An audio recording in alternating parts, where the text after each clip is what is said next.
Shalom everyone, welcome to this channel, and once again thank you to everyone who continue to support this channel. And once again, if you have any questions or queries, kindly reach me out through my Facebook account. Just send that to my messenger if you want your question that I can address it as earlier as possible, because I'm not so familiar with the operation, I say, in YouTube channel, and my impaired vision, uh, make me a hard time to learn how to familiarize the operation in YouTube channel. And so usually it's my husband who check the notifications there, and if it happens that he can check that, so I will never know if you have any questions there. So if in case you have, kindly reach me out once again in my Facebook account. Just look for Yelchel Sintaon Zulinski. And somehow I learned that I have questions, should I say about 2 questions in my previous video. I'm trying to answer the other one and the other one as we go along with this presentation today. And that question is about the who are the Israelites, and the question, if I got it right, is if the uh, 2 tribes are the Jewish people now living in the land of Israel, and then the rest of us are the 10 tribes, should we say, or should I say. The answer would be, the scripture says that the descendants of Israel will be as numerous as the dust of the earth. If that is the basis, and if we try to look at the population of the world today, it says that we are now on, if I got it right, as I searched it today, as of March 2020, we are 7 billion and 7 billion 800. And I guess if we try to look at the dust of the earth, I guess, just a guess, we are, the dust would be greater than 7 billion, should I say. And for that reason, my answer would be a yes, that yes, we are the 10 tribes of the Israelites, or the descendants of Israel. But because of Galatians 3 verse 29 that says that the seed of Abraham are those who belong to the Messiah, I would also say that being an Israelite needs, if we can compare that to a sorority or fraternity, that there is what we call final initiation, should I say, that we need to be the body of Messiah to be able to claim that we are an Israelite, because the true Israelite are those who belong to the body of the Messiah. Okay, I hope I'm able to give a sound answer for those who ask that question. Now, let's try to do something about, to review about the previous video that I shared with you, and that is about when should the New Year be celebrated, and we learned that we should celebrate it on the spring of the northern hemisphere. Why? Because the Israelites whom our Creator entrusted the, the word that this is the first month of your year, their land is located on the northern hemisphere. And also in that it happens on the spring. Why? Because on that first month, he also given to them the feast that we call Passover, and the feast of unleavened bread, and that feast are celebrated on the spring.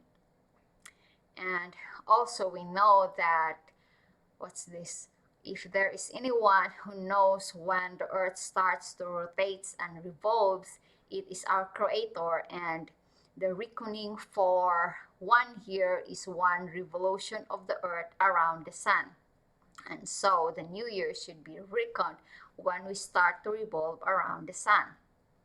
Also, we learned in that past video that the fourth, should I say, ruling power or empire that arise on the earth are the one who are responsible of changing our times and our calendar, and that is why now our month don't start anymore on the spring, but it already start on the winter on January. Okay, so today, as I've said, we're going to check it out if that feast that was given to our Creator, to the Israelites or our forefathers, should still be celebrated or no longer.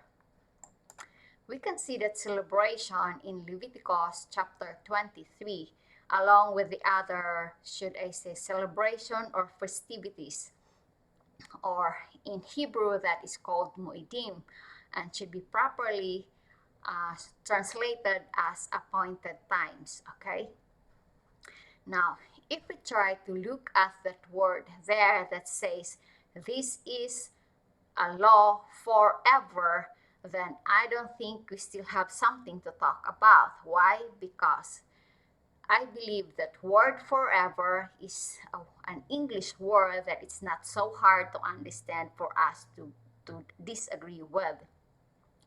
But then, for the sake of these Israelites, should I say, or the descendants of Israel, or should I say, the people who are trapped by this teaching that the celebration of that celebration or that festivals found in Leviticus 23 is no longer to be to be celebrated because the law is abolished, or some of them says even, or should I say that even some of them says or teach that following that law is a sin, and that is what we are going to try as we move further.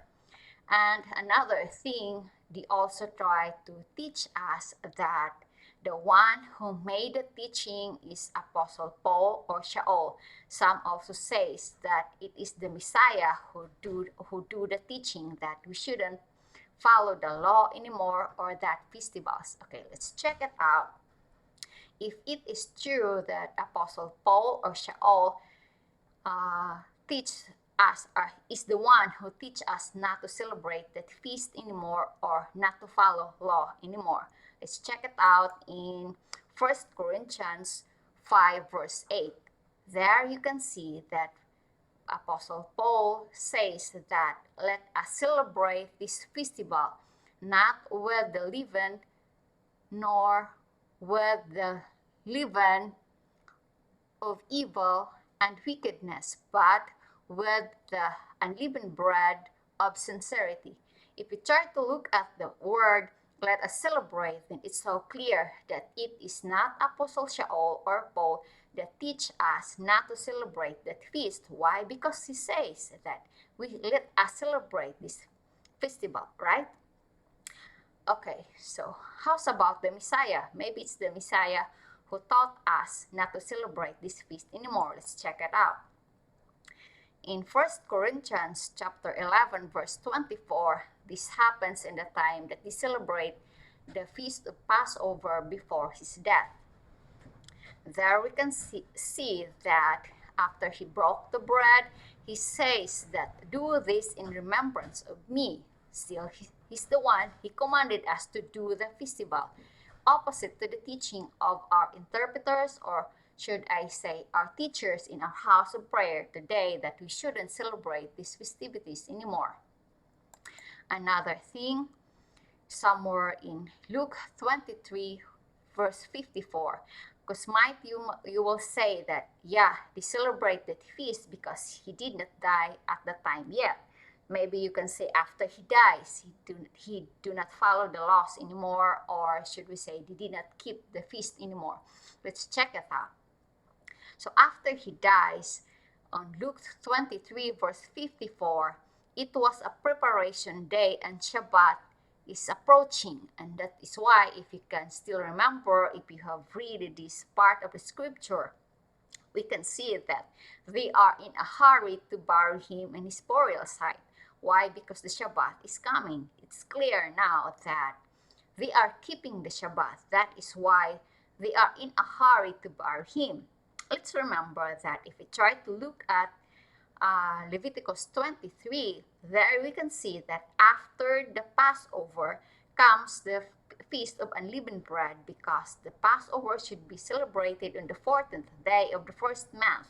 And then the Feast of Unleavened Bread will be celebrated on the 15th day. And the first day of the Unleavened Bread is, what should we call this one? A high Shabbat. It seems like a Shabbat that we are not allowed to do servile work. And so, that's the very reason why that they are in a hurry to bury him before the sunset, because the reckoning of the day in the old calendar, or should I say in the calendar of our Creator, the reckoning of that starts in the sunset. Why? Because if you try to look at Genesis in the creation, it says that then there was evening and there was morning the first day. So supposedly the reckoning of our day should start at the sunset. And that is why his disciples are also in a hurry that they can bury his dead body before the sunset. Why? Because when the sunset comes, then it will be the start of the high Shabbat of the Feast of Unleavened Bread. There we can see that after his death, his disciples still keep the Shabbat. Okay, we might say that it didn't sink in at the time yet that the law is abolished, or they're not going to keep the law anymore, or we're not going to keep the festival anymore. Let's try to check it out 50 days after our Messiah was risen. This is found in Acts 2, chapter 2, verse 1. There we can see that still they gather in one place to celebrate the feast of what we call Shabbat. This is a Hebrew word for the festival of weeks. We can see that in Leviticus 23. The other name of this is also called Feast of Ingathering, the Feast of Pentecost. And okay, so we can see here that his disciples, apostles, taught ones, his apostles, his disciples, or taught ones, or followers still gathers in one place to celebrate the feast of Shabbat. And the Shabbat, by the way, is the feast also where the Torah, or supposedly properly translated as instruction of life, is given. And also at this time is the pouring of the set-apart spirit. Okay, it's already 50 days after he was risen, and still his disciples keep this feast. Now let's try to move. Also, Apostle Shaul, that says that he's the one who is responsible of teaching that the law should not be kept. And so with this festival, we can see in Acts 20, verse 16, that he is also in a hurry to go to Jerusalem to celebrate the festival of Shabbat. There we see it. After a long time that the Messiah died, still Apostle Shaul keep the festival of the feast. Okay, let's go and move further. Let's go to Acts 24:14, because most of the teachers of today of the scripture says that it is Apostle Shaul who teach that we don't celebrate this feast, or the law should not be followed anymore. We will see here what did Apostle Shaul said. There he says that still he keep the Torah. As you can see here, he still says that, okay, here, written in that has been written, he says here, and this is I confess to you, that according to the way which they call a sect, so I worship the Elohim of my fathers, believing all that has been written in the Torah and in the prophets. See it? So Apostle Paul also believe in the Torah. So why is that they're teaching that it's Apostle Shaul that teach that the Torah should not be kept anymore or should not be followed anymore? And there, this is his writing to the Romans, and he says, do we then nullify the Torah or the law or the way of life or the instruction of life through the belief? Let it not be. On the contrary, we establish the Torah. Clear, right? So it's very, very clear that it's not Apostle Shaul who do that teaching that the Torah shouldn't be kept anymore, that the Torah is abolished. Okay. Then, what's the reason behind the thing? We can find that in Acts, I believe in Acts 20 verse 30, there we will see that there are people, even unto the believers, that they are going to distort the teaching of Apostle Paul and Shaul, Apostle Paul or Shaul. And then, also, Apostle Peter or Kippa says that in 2 Peter chapter 3 verses 15 to 17, he says that, and reckoned the patience of our master rather, as deliverance, as also our beloved brother Shaul wrote to you according to the wisdom given to him, as also in all his letters, speaking in them concerning these matters, in which some are hard to understand. See, this is the reason why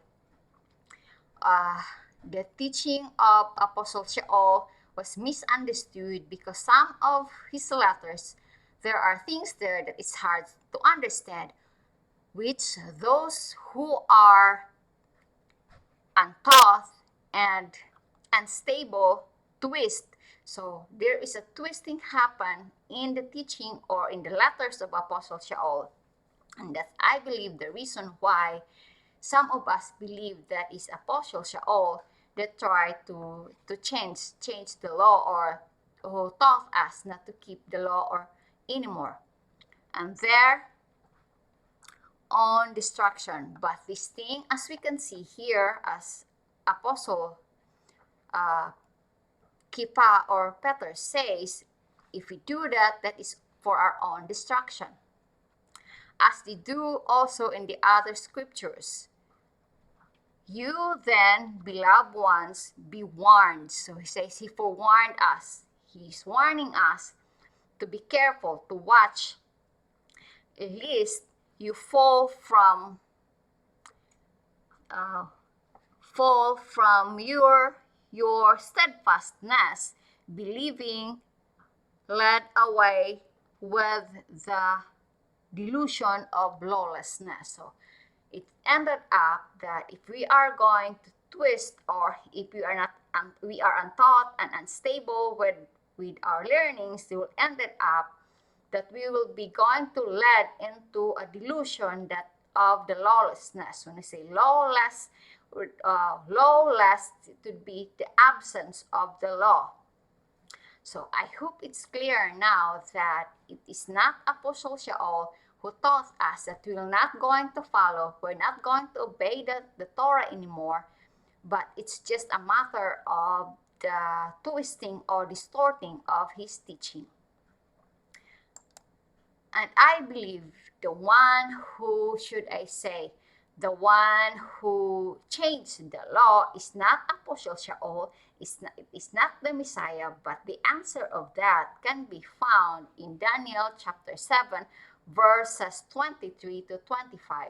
Just kindly read these verses, and there you will see that it is the fourth empire, or should I say, the fourth ruling power that arose on the earth, and that pertains to the Roman Empire. We can see there that they are the one responsible of changing the time or the season, or the appointed times, or the celebration, or the festivals, and changes the laws. Why did I say that? Because this is how it goes. The word of our Creator was entrusted to the Israelites, but then the Greeks get interested with that word, or should I say the scripture, and so in exchange of the captives, they ask the Israelites to translate that scripture that is written in Hebrew into Greeks, and that is why we have what we call Septuagint. After the scripture was translated into Greeks, comes in the Roman Empire who rose in power and then get interested with the scripture of the Israelites. And again, they translated the scripture that is already in Greek, they translate that into Latin, and the name of that translation is called Latin Vulgate. And then there, should I say, the three emperors of the Roman Empire, namely Julius Caesar, Constantine, and Titus. Julius Caesar tried to change the calendar by letting the calendar that was made by Pope Gregory, he mandated the use of that calendar that up to our time today, we still follow that calendar we call now the Gregorian calendar. And Constantine change our belief system, trying to mix their pagan practice as Roman, insert that celebration, their festivities of Lupercalia, Saturnalia, and Festival for Janus. He tried to mix that with our belief system and tried to create the very widely known religion called the Roman Catholic, that is made up out of mixing their own pagan practice or celebration, inserted that into our belief system. Somehow, the Protestants able to get out, but did not able to get out thoroughly. Why?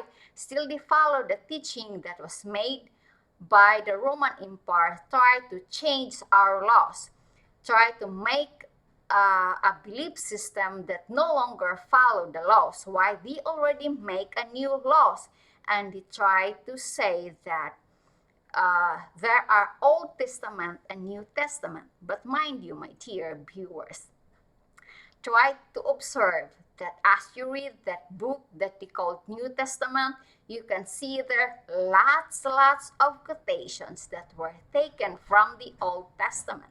If indeed that is a New Testament, there should never be a single statement that they will take from the Old Testament. Why? Because that is Old Testament as they claim. But why is it that there is a lots of quotations that they will just get from the Old Testament? They should have removed that, because that is Old Testament according to their claim. Try to remove that. You say Old Testament, and we will see what will be left with your book that you call New Testament. And for that reason, I would say that I don't believe that there is such thing as New Testament. There's just one testament. The thing that is true there is what we call covenant.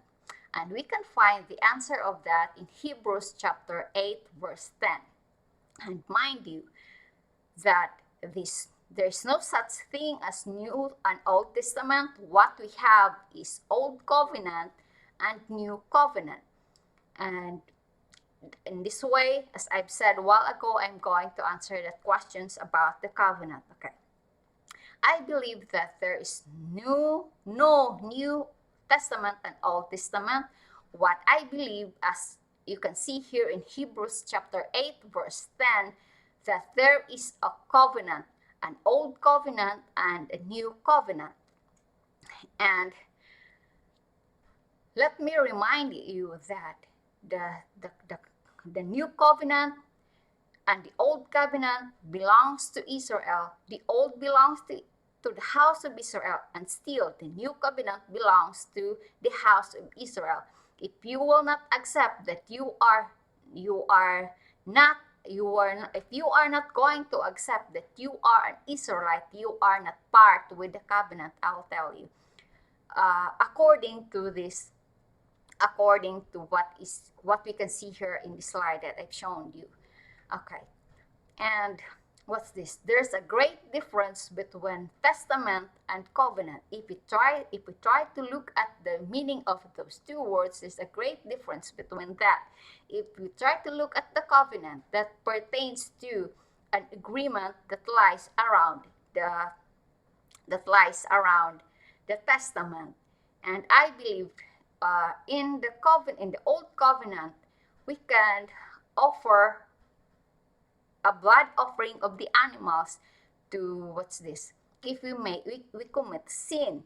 But in the new covenant, it belongs to the blood of the Messiah that was offered for our sin. And that is what we call the new covenant. And that, what's this thing? And please do not try to tell me that the new covenant is what we call love. That is what they try to explain is the old covenant is so harsh, and in the new covenant it's more of love, love, love, love, love. Mind you, try to look at this verse in Deuteronomy chapter 6 verse 5 if there's no love here. And it says, and you shall love the tetragrammaton, whatever how you are going to pronounce that. I believe that means Yah, that can be what he wanted to be, your Elohim. Love him with all your heart and with all your being and with all your might. Now tell me, this is not in the New Testament, mind you.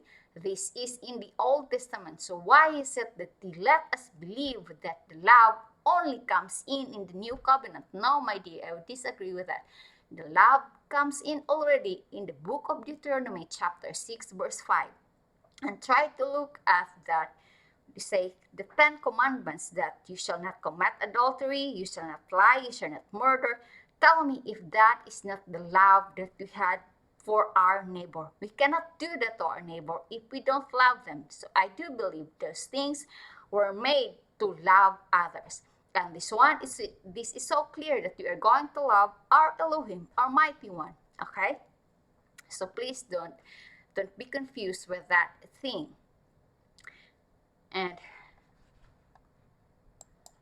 another thing, I believe the reason why we get confused is the twisting or the distorting of the teaching. In Romans chapter 10 verse 4, that says, for Messiah is supposedly the goal of the Torah unto the righteousness in everyone who believes. Because this goal here in other translations, should I say, by the way, we are using the translation of ISR, Institute of Scripture Research. I believe in other translation, they usually change this goal here into end of the Torah. Okay, so here it says goal of the Torah, but I believe in other translation, they said this is the end of the Torah. And that is why this verse is utterly messed up, should I say. Why? Because they put end here, and so they make this as a basis of teaching that the Torah is end or abolished and shouldn't be kept anymore, because the Messiah is end up the obeying or the observances of the Torah. That is why we shouldn't keep the Torah anymore, because they changed this goal here with the word end. But if we try to look at it carefully, where the thing that I discussed a while ago, this should be goal. Why? Because start to look in the next slide, because it can help us understand things better. If we see here, it says that let no one therefore judge you in eating or in drinking or in respect of the festival or the new moons or the Shabbats, okay, which are the shadow of what is to come, but the body of the Messiah. Okay, because it goes like this. In Romans chapter 10 verse 4, it says that the Messiah is the goal of the Torah. And in Colossians chapter 2 verse 16 to 17, it says, the Torah is the, or the what's this what is written in the Torah actually is that is an instruction or the way of life. So the Torah will tell us what should we eat, what should we drink, our festivals, our new months, and our Shabbat. Okay, we can find that in the Torah. Now, those things that are in the Torah, that is the shadow of the things to come, and the body of that is the Messiah. Okay, so if we go back to Romans chapter 10 verse 4, the goal of the Torah is the Messiah. Okay, this is how it goes. If we try to look at the offerings found in the Torah, the 5 offerings there, the what we call the Thanksgiving offering, the free will offering, the peace offering, the sin offering, and other offerings there that we can see. The goal of that is the Messiah. Okay, the goal of that is the Messiah.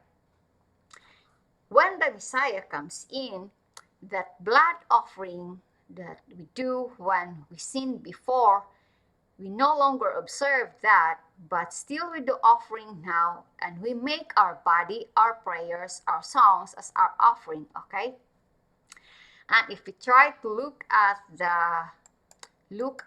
the festivals, it could be likened to this. If you can see this menorah here, this lamp here with 7 lamp holder, the lamp here that has 7 cups, should I say.